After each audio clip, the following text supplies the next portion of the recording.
and salutations. This is Cage's Kiss, the ultimate Cage cast where we discuss each of the National Treasure's cinematic masterpieces and his life. We also try to glean whatever kernels of wisdom we can from his character that week.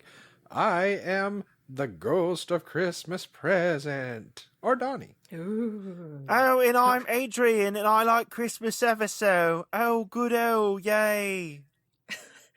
And God bless us, everyone. I'm Linda, but this week you can call me, I don't know, like a Christmas cheese, like Wesley Dale with cranberries. Aren't you sure that with this week's movie you aren't some kind of toe cheese? Yeah. Oh. It's better than a dick cheese. Hey. So, yeah. Well, what was the title, Donnie? Do you remember that much? I would like to introduce it, if I may. So we shall begin. Yes, give me Christmas music, please. It's Christmas time in Hollis, Queens. Mom's cooking chicken and collard greens, rice and stuffing, macaroni and cheese. And Santa put gifts under Christmas trees. Decorate the house with lights at night. Snow's on the ground, snow white so bright. In the fireplace is the Yule log, beneath the mistletoe as we drink eggnog. The rhymes you hear are the rhymes of Daryl's, but each and every year we bust Christmas carols. This was Nick Cage in A Christmas Carol. The movie. The movie! Just like Santa Claus, the movie. You're right. Superman, the movie. Jerky Boys, the movie. Mortal Kombat 1, the movie. You ever notice when they slap the movie on there in the title, it's like, something might be wrong here if they have to distinguish this. Yeah, it's Jackass, but it's the movie. Not A Christmas Carol, the motion picture. Yeah. Or the photo play. Or Tim Allen's The Santa Claus. They didn't need any fake snow. It was all cocaine. Yes. A PowerPoint presentation. Just like Battlefield Earth. All right. As Christmas movies stack up, this was no Santa Claus Conquers the Martians. Mm-mm. It was no Gremlins or Die Hard. So this is actually a Cage's Kiss first. This is our first animated feature. Yeah. And hopefully the last, really. I mean, based on how this one went. Yeah. So they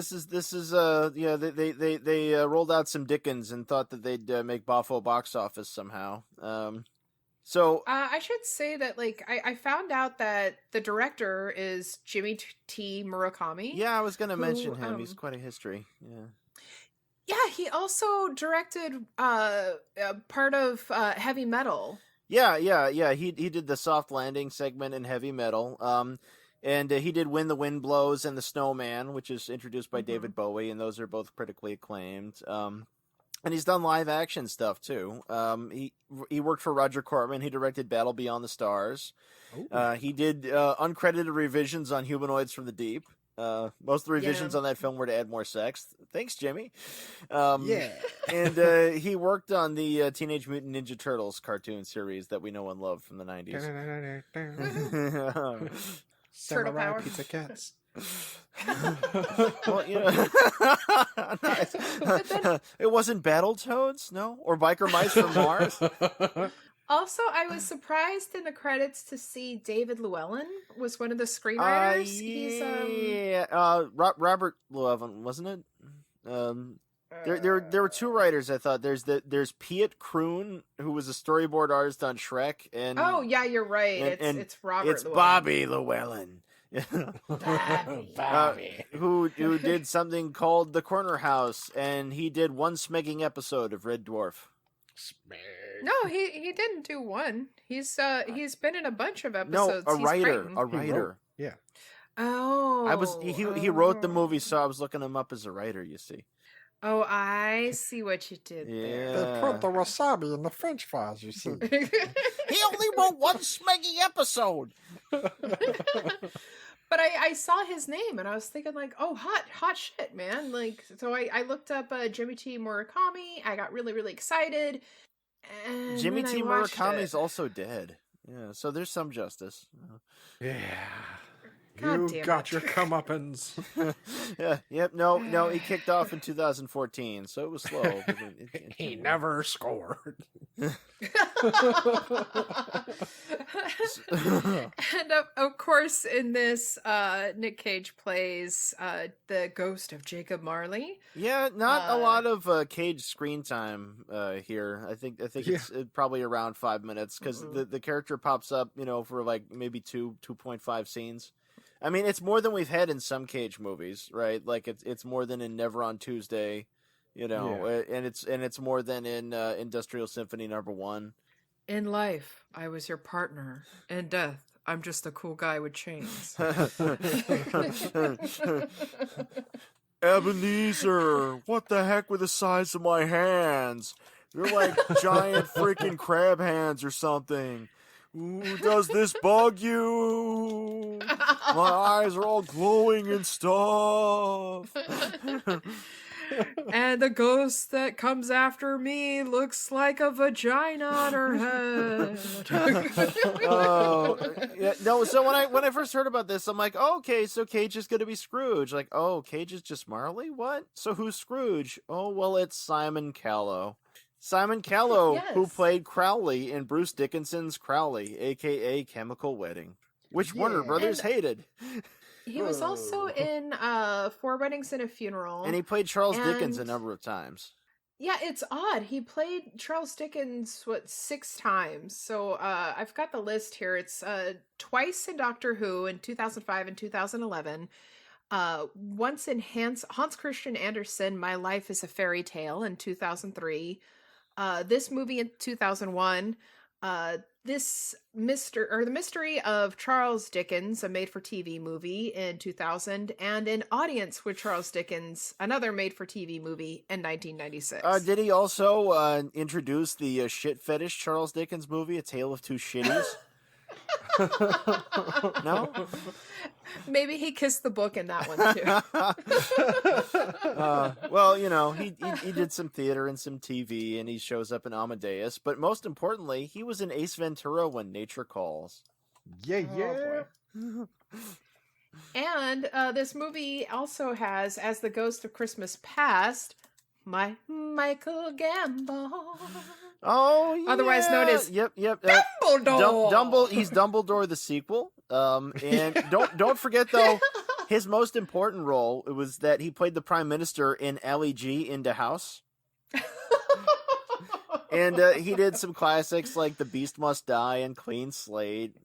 And he was Inspector Maigret. Yay! Oh, but don't forget the person in this movie who really needs an Oscar. Yeah, Kate Winslet. Yeah. He's polishing her I want to talk about Kate Winslet. Yeah, because we don't see her at all. We just get her voice on some crummy amalgamation that we're told is a human. But no, she was in Quills and she was in Heavenly Creatures and she was in Todd Field's Little Children, which was really good. But she was also in the worst movie ever, The Life of David Gale. Wow. She might have been in this boat movie sometime, like way the hell back in the 90s, but I can't really confirm anything. Dude, where's my boat? Dude, where's my boat? Yeah, exactly. And apparently she sang one of the theme songs on this movie's soundtrack. Oh, how charming. She didn't want to, but they made it. And has a music video. Yeah, this is a music video. And there's a special feature on the DVD saying how they twisted her arm. Like, they'll be on my back and I heard the bones crack and I was like, oh, I better record it.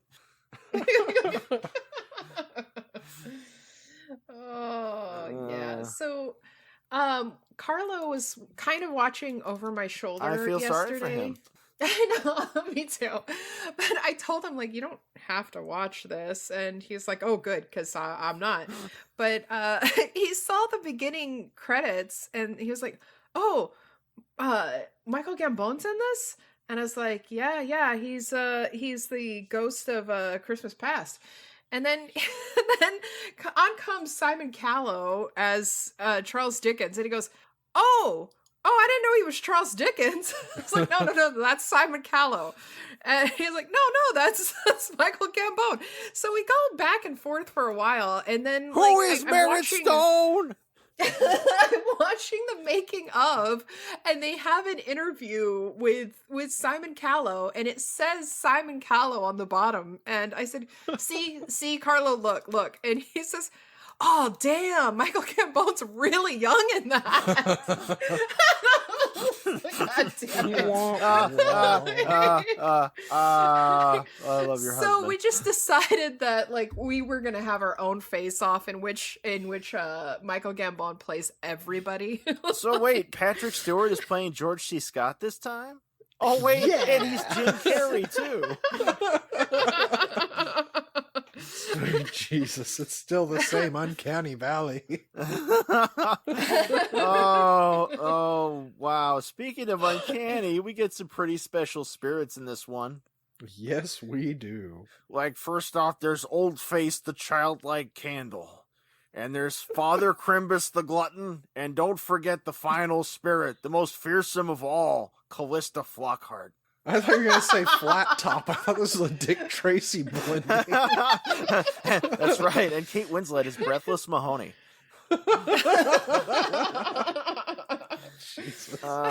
So I think everybody out there has seen or read or heard some version of A Christmas Carol, right? You think? Yeah, maybe the one culture's of the pretty 100 saturated, versions. with it. And everybody has some expectations, and I feel like each one kind of takes a different angle on it. And this one just sort of does the wrong one. Yeah. Now I hear they're the wrong fucking ones. remaking Scrooged. Well, they're also remaking The Grudge, so we're Well, kind of at that everything point. everything got remade, and everything is a remake of a remake. I mean, it's all ruined. Let's stop pretending we're holding out hope for anything. Yeah. I can't really complain about that because I'm the remake of Donnie. Donnie. You're the remix. Diminishing returns. But no, since we're bringing up versions of it though, my favorite version is Scrooge from 1970, the one where it's Albert Finney, the one by Ronald Neame, where it's I believe that one had Alec Guinness as Jacob Marley. You ever see that one? I think the best one is obviously the Muppets one. That is pretty on spot, but no, Adrian, I had not seen that one. I would like to see Sir Alec Guinness in this. I think that one's worth checking out. It's Alec Guinness with Ronald Neame, and it's Ronald Neame doing what he's supposed to do, where he's doing sort of comedic stuff and not disaster movies. Nice. Instead of just oh, I need to eat too, I suppose. I will collect the paycheck, as is the fashion. I am adding it to my list. Ta-da! So, whereas previous versions of A Christmas Carol were mostly about this greedy old bastard with some spirits telling him to be nice or he might just go to hell. This version is mostly about some kind of backdoor romance and some mice. Yeah, there is an infestation that's almost plague-like, and people are just loving these fucking mice. I think I know why Timmy Tim is so sick all the time. I think he and everyone around him have the fucking plague. It's like, oh, I can't leave the hospital, not without Gabriel the mouse. I want to pet him and love him and call him George. On top of the fucking mice, how awesome was it, the cutscene suddenly of all these doors being bust open and poor people being shoved in prison? Oh, yeah, that's another one. They got this whole montage of people getting sent to debtor's prison. Yeah. Yeah, you're poor. You're going to prison. And in favorite animation you could do transitions and shit, but in this one it's just these awful jump cuts. You're like, oh god, my neck! What the hell just happened? Because that's what kids want in their animation. My favorite part where I just could not stop laughing is when he opens the shutter in the window and throws water on the carolers. Oh yeah, no, and the water, has this weird physical property. It might not actually have been pure water because somehow it juts out like a ray and shoots Tiny Tim only and lands on no one else. It doesn't splatter or anything. It just soaks directly into his clothes. Like, I just left the hospital and now I'm sick all over again. What the honestly, hell? I just thought that was his piss bucket, but yeah, it makes sense that it was water. Oh, so this is a sequel to the Quest of the Delta Knights. Yes, exactly. Oh God! So, Guess it's better than the cum bucket. oh, the mouse almost drowned in the cum bucket. Oh, what a That's day! right. You know? Oh God! we Even don't the even jump get- scare with the other mouse. Yeah, It's well, like, why would you right? go What the hallway? fuck Oh would that- God! And we don't. By the way, we don't get talking mice, as you might No. expect. They just squeak No. a lot at each other. You know, Yeah. So did it better. He did. Tanya, Muppets. Well, like, so they're doing like a version of hand drawn animation in 2001, which is a good idea, but Yeah. not well achieved here. No. It's like, couldn't you ship this off to some Koreans and have it done lickety split? Come on now. I mean, Jesus, even Secret of Nim from the 80s looked better animated than Yeah, this. no, I was gonna Even say, The it's like I'm Last watching this. I'm like, Unicorn. Jimmy Murakami, you used to be so well regarded, but it's very clear now you're no Don Bluth, and you're sure as fuck no Ralph Bakshi. No. It's like, so the backgrounds will be in like contrasty. They'll be in sharp relief. They'll have black lines, and the figures in the foreground will be in like these neutral tones and have like brown lines. And it's like, so am I supposed to not be looking at the foreground figure? Is that supposed to be like them going out of focus? What are you doing? Yeah. It's like, you It's know called what? Art. Try watching a cartoon sometime. You'll see how they do it. You too good for that, Jimmy Murakami? I mean, I did like some of the trippy bits though. well, like the part where Old Face, the childlike candle, flies by and kills all the trees.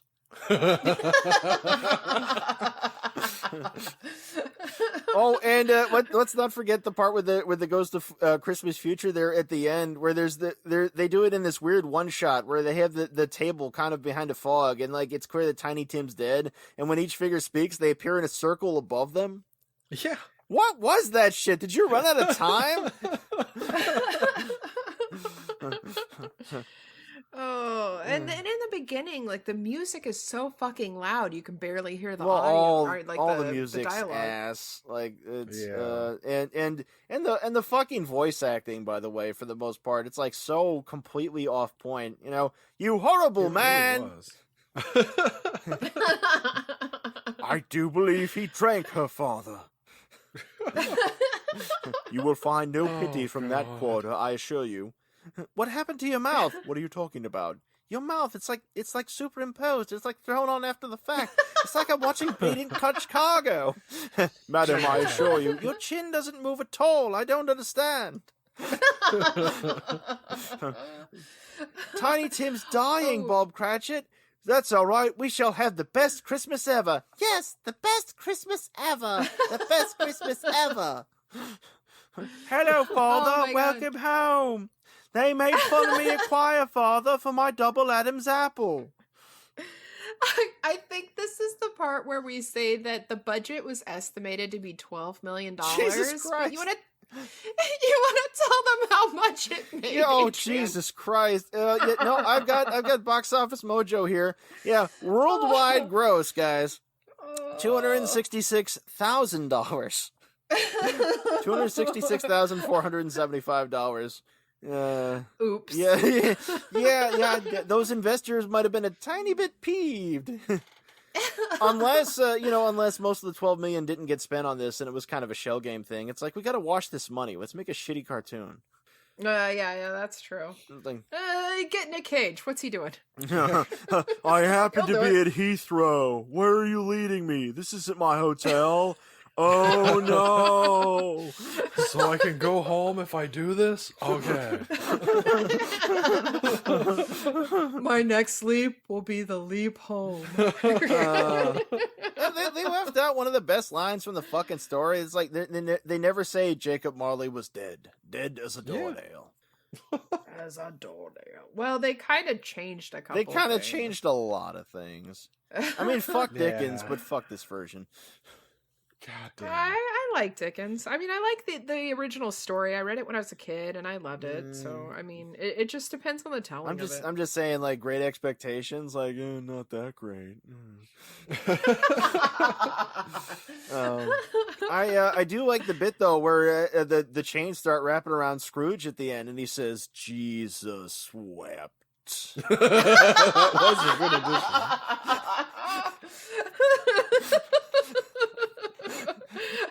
Right before he implodes. Nothing personal, babe.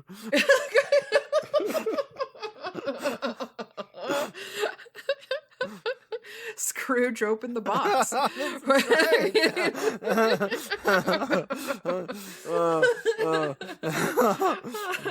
That's the letter that Belle left for him. Yeah, Belle's, on the bed with the doctor, and, Bob Cratchit comes in without a face and cuts one of the mice in half. While watching. I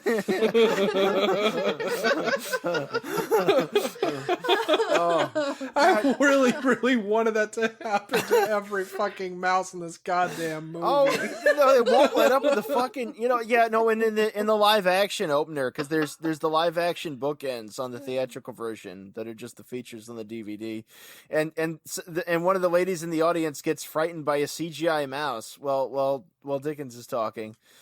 And it's like, let's put some mice in it. Yes, it's a good idea. It's a good idea. Yes. Let's stomp them on the ground. Watch the little bits. Yes, bash them, kill them. Yes. This is what gets me off now. Do they have snow in England, Mr. Dickens? Like, no, just mouse stomping. That's what I call good Dickens. Oh my god! Yeah, no, and I think everybody involved in making this, they didn't know how to make a kids movie, so they tried to do this contrived excess innocence thing. So everybody has these permanent expressions plastered on their faces. Like Bob Cratchit is this elongated fuck in this stupid hat with awful sideburns, and with apparently his original eyebrows got pulled off in an accident, and he had new ones like installed on his forehead. It's stuck in a combine. I can't stop. I can't stop. It's really funny. Oh, Mr. Cratchit, you're such a cut-up. Everyone loves you. You are good-natured and true. We have such sights to show you. I ate the eyeballs of 5 victims. God bless you.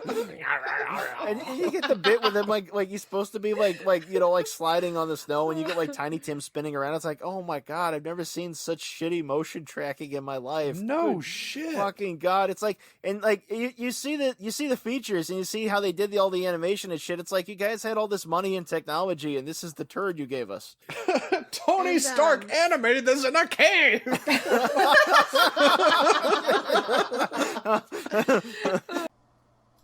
Welcome, nerds, nerdettes, and nerdlings to Geek Salad. I'm Andy. I'm Mike. I'm Joe. I'm Catherine. I'm Todd.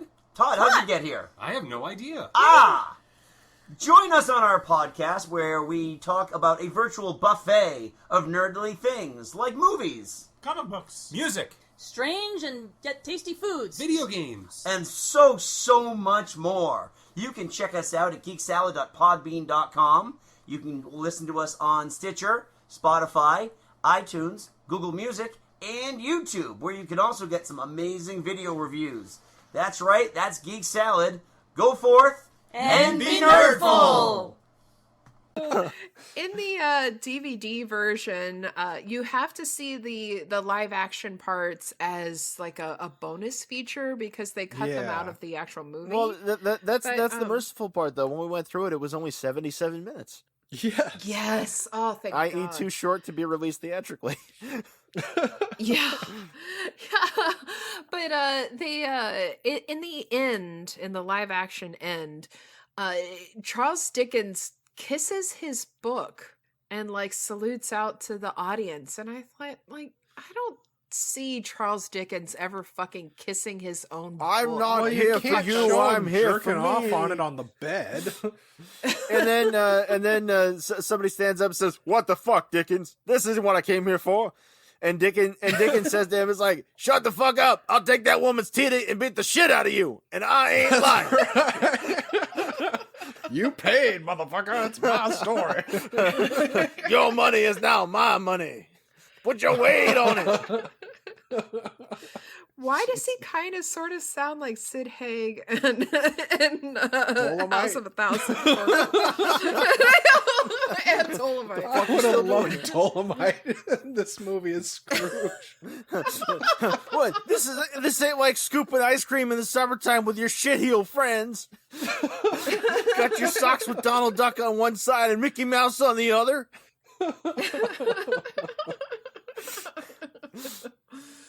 Oh, God damn it. So, for you parents at home, this is kind of a watchdog moment. This is a PG one, so this might not be appropriate for the little ones. There's some language where they say "to right" and stuff. Yeah. Plus, the animated rape scene with Kate Winslet was really unnerving. But it was needed. 5 minutes without a cut. Wow. It was definitely necessary to the storyline, though, I felt. And you see that guy way in the background coming down the stairs to the London Tube. He watches for a little bit and then he goes away. It's like, what's with that guy? It was kind of a weird turn when they introduced the Rat King and started bringing in stuff from the Nutcracker, but they did have to spice it up. Yeah, that was the most realistic rendering, I feel, on all the blood and shit holding them together. Yeah. And then Scrooge straight up murders Tiny Tim. Yeah, it's an homage to Bertolucci. He kind of spins him around inside of that garden shed. He's like, "You there, sick boy, have my cum bucket." I swear by all that is holy, the Black Freighter has landed here. Pierpaolo Pasolini's A Christmas Carol. Oh, where was David Lynch when you needed him? That's right. This reminds me of a special Christmas memory.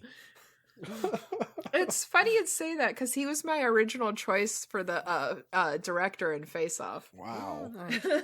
I think. Well, I mentioned Ralph Bakshi earlier. Just imagine what he'd do with it. The Belle pulls Scrooge out of frame by his penis. Which stretches. Well, at least then we can do Linda's segment of clothes off.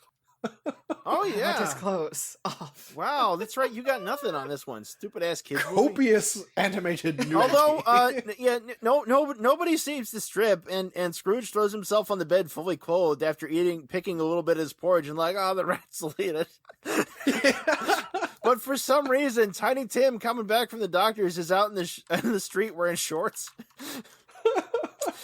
It's an especially cold winter. I'm gonna die anyway. Fuck this.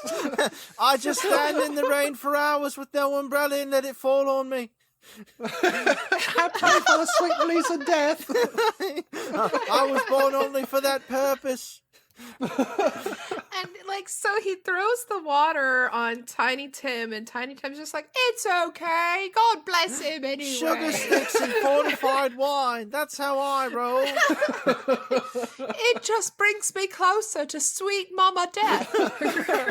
That's right. Soon your goose will be cooked.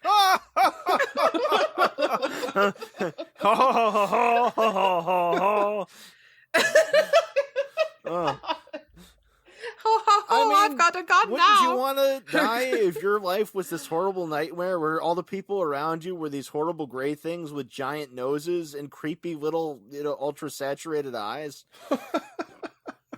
Pretty much. Oh, yeah, it was kind of a nightmare. Yeah. It's The Binding of Isaac, the movie. Jesus Christ. So you guys ready to face this bitch off? Oh, God. Oh, I've been ready. Yeah, let's hear yours. Well, originally I wanted Lynch, but I changed it. So Ebenezer, I just thought about, it's an animated movie, so whose voice do I like? Ebenezer Scrooge, David fucking Bowie. Ooh. Then as Marley, I would have Paul fucking Williams. Ah. Then as Belle, I was thinking originally Sandra Oh, but then I figured, well, fuck, if I have David Bowie and Paul Williams, then I should either have Terry Nunn or Tina Turner as Belle and just make it a fucking musical. True. She do it nice and rough. and exactly. Welcome to the Thunderdome, bitches. Merry Christmas. And then as the director, I would have Guillermo del Toro. Oh. I'm gonna Which means that have we'd get him some Doug fuck a Jones. fish. Give me my award. And I am here for I it. like the part where Scrooge is sewing the edge of his mouth back together. Yeah. That's what he took from Tiny Tim. And then we would get some Doug Jones action in there as well. So maybe he'd be like the giant monster mouse. Yes. There Oh, we the go. giant mounts of mint? The meat mouse. He ate Jacob Marley, and that's how he died. I was living a pretty sweet life as your partner, and then some freakish fucking mouse came and ate me. Don't let it eat you, Scrooge. Oh, Templeton. Can you still hear the screaming of the rats? So, Adrian, who you got? Oh, God. Well, it's terribly British, and the voice actors here were terribly awful at attempting Cockney accents. So, I figured why not make it more British? Have it directed by Alex Cox. Hey. Oh, shit. So, for Scrooge McDuck, I figure Gary Oldman, and you just get some Alex Cox regulars Oh, in there, shit. put Joe Strummer in that, and, you get music by Fear or somebody, the Pogues. Mother God. No goblin? And do it really lo-fi and punk. So like, don't even really attempt conventional animation. Just have them like on a drawn background, holding up like cardboard figures. it'd be like Alex Cox by way of Lars von Trier, So There you go. it would be kind of like Be Kind Rewind meets Cool World. With a hint of nymphomaniac. Yes. Starring William Dafoe's penis. Everything what I was should gonna star say. William Dafoe's penis. Our wedding video did. I mean, like, I said to the film crew, I said, okay, I've got a request. It's an odd one, but Yeah. you don't do it, you don't get paid. It was kind of odd after you and Carlos said, I do, and then he just saunters up naked going, I do too. Like, oh, God, no. Just starts helicopter dicking while you guys are going dancing. Yeah, and that spread the confetti over the audience. Some cultures would call it a blessing. Yeah. Well, my face-off certainly was a blessing in disguise. So You got- we have a musical Christmas. We have modern day, mind you, Gene Simmons as Scrooge, Paul Stanley as Marley, Oh. Peter God damn Criss as Bob Cratchit, and Goddamn- Ace Frehley as Fezziwig. As Bella, we have Cardi B, and then my surprise trio for the Ghost. The Ghost of Christmas Past is Cher. The Ghost of Christmas Oh my Present God. is Meatloaf. And the Ghost of Christmas Future is David Lee Roth. Oh my God! I shit you not. You have to watch it for the I ghost shit you alone. not. Cardi B was actually my original choice, and then I thought, like, no, this has got to be No, in 2001. You just like exponentially improve the soundtrack. They can perform Dead Ringer. Exactly. Oh man! They can perform Somebody Love kidnapped Gun. Santa. That does not rock. Then you can just have Scrooge take up Tiny Tim and play a horrific demonic riff from his bass and just shoot off on a fiery rainbow out of scene. But please, Mr. Scrooge, my disease. Like, no, you're a freeloader, kid. Support Israel.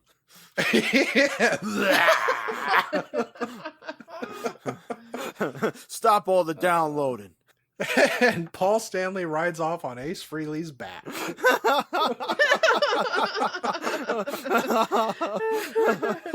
of the way.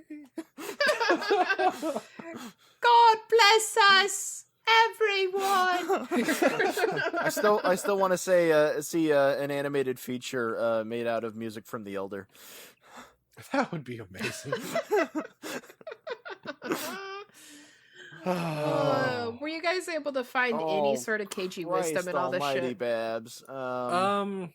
Trust every wild mouse you see because they don't have rabies and they won't gnaw at you. Yeah, no, they're a mail delivery system, really. You know, they'll bring your letter to you. Yeah. They're kind of Yeah, they were kindly. Yeah, and Scrooge is all like, I hate every human being. Oh, but you mice are so cute. Just run wild and just, shit anyway. He doesn't even question that a fucking mouse brought him his letter twice. It's just like, oh, you stop it, you. Well, they had a lot of lead pipes and things back then. Maybe nothing was a surprise. Yeah. It's like, oh, it's the good fairy lollipop. Oh. I'll enjoy some more absinthe now. Yeah, absinthe, I got a bit of a cold. I'll just take this, on the shelf heroin. Yeah. Or cocaine, or there was the mercury in the top hats. Oh, yeah, right? So- yeah. Well, they hadn't worked out plumbing so well or heating, so, you got to have something. Life is shit. We need drugs. Welcome to England. So, is there any wisdom to glean off of that? Do all the goddamn drugs. Just be a good person, and if you're visited by 3 ghosts, fucking see a psychologist, go to a doctor. The lesson of the story, I think, was learn not to be a dick. And the lesson that some adaptations take away is like, don't go to work on Christmas. And I'm like, fuck you, I get paid more if I go to work on Christmas. Hell yeah, holiday pay. Holiday pay. Yeah, shut the fuck up, you naive bastards. Like, oh, but we have to keep it holy. It's like, keep it holy, I gotta eat, bitch. Fucking prostitutes don't take Christmas off. The lesson of this one seems to have been, though, if your hospital is failing, prostitute yourself to an old boyfriend who's done well for himself. Yeah.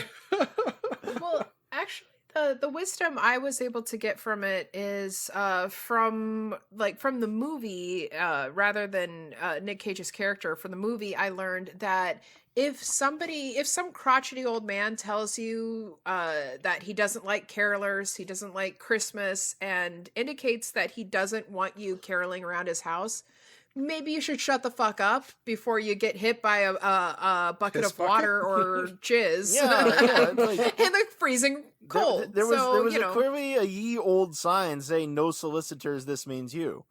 Yes. Am I addressing Mr. what Scrooge or Mr. Marley? Surely you wish to donate for the Christmas. What I learned from Cage's character is that when you visit someone as a ghost with chains, make sure that someone will have bolt cutters.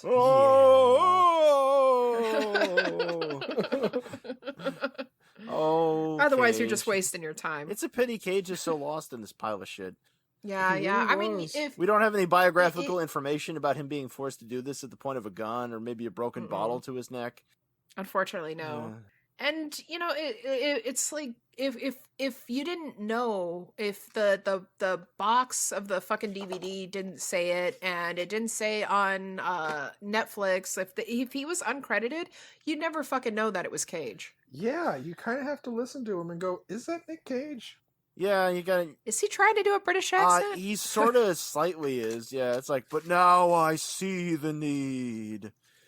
It's Honestly, entirely even though possible that he doesn't even know though he we was were in this joking movie. about it. Oh yeah. Even though we were joking about it, honestly, if he read the lines how Butthead did in the Beavis and Butthead's Christmas, it would have been amazing.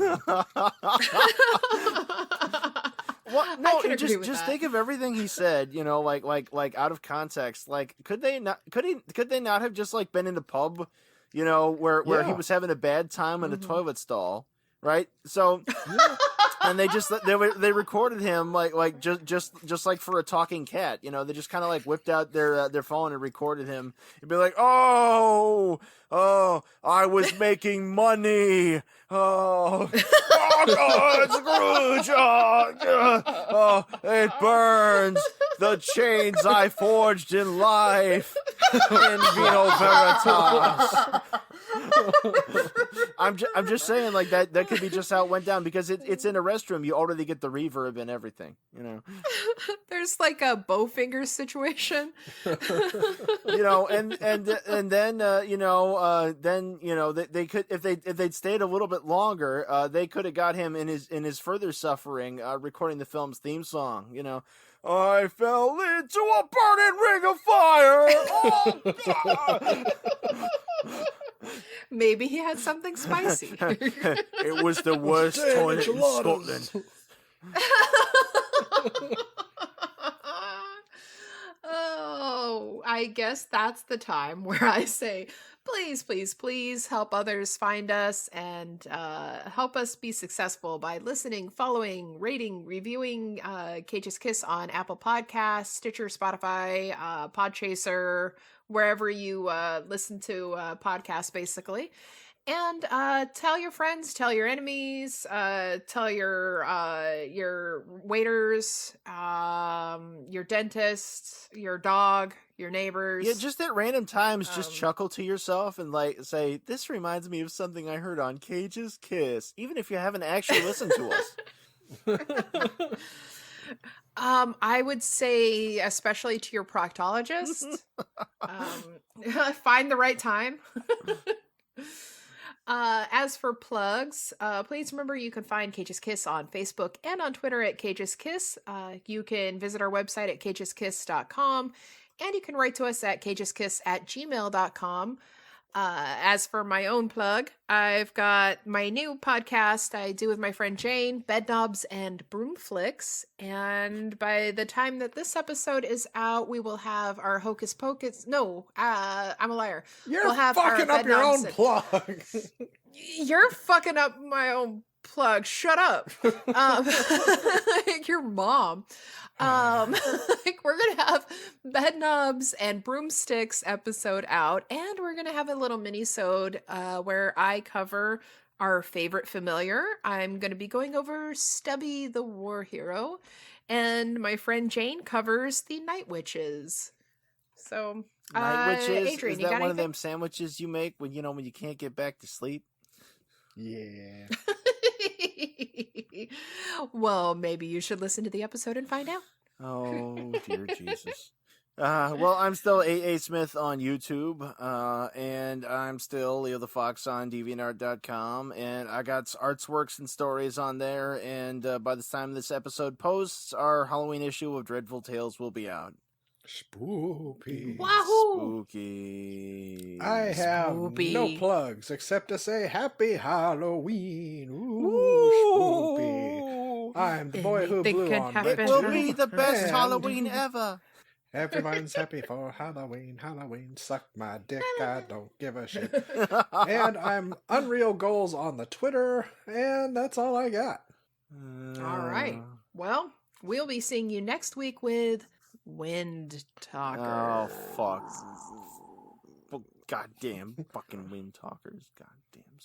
Wind Talker. Yeah, that piece of shit that I paid to see in the theater. Luckily, it was second run, so it was a little less. Oh, Jesus. Think of Well, until then, I killed Tiny Tim. No, you actually, I was going to tell you, think about that. If all of this was just Scrooge losing his mind and he thinks that it's Christmas and he's opening up a really big gift he thought the town gave him and everyone's around him smiling, but it turns out in reality they're all watching him in horror as he's eating Tiny Tim and ripping his guts out. He just looks right at the camera and says, "I ate a kid." I got the biggest goose. It's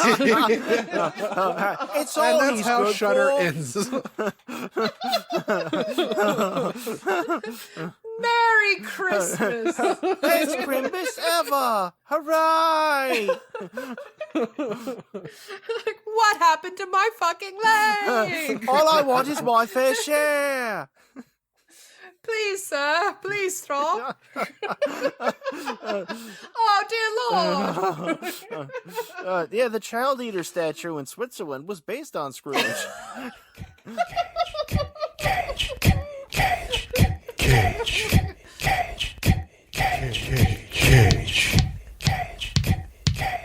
Peach. I could eat a peach for hours. Please.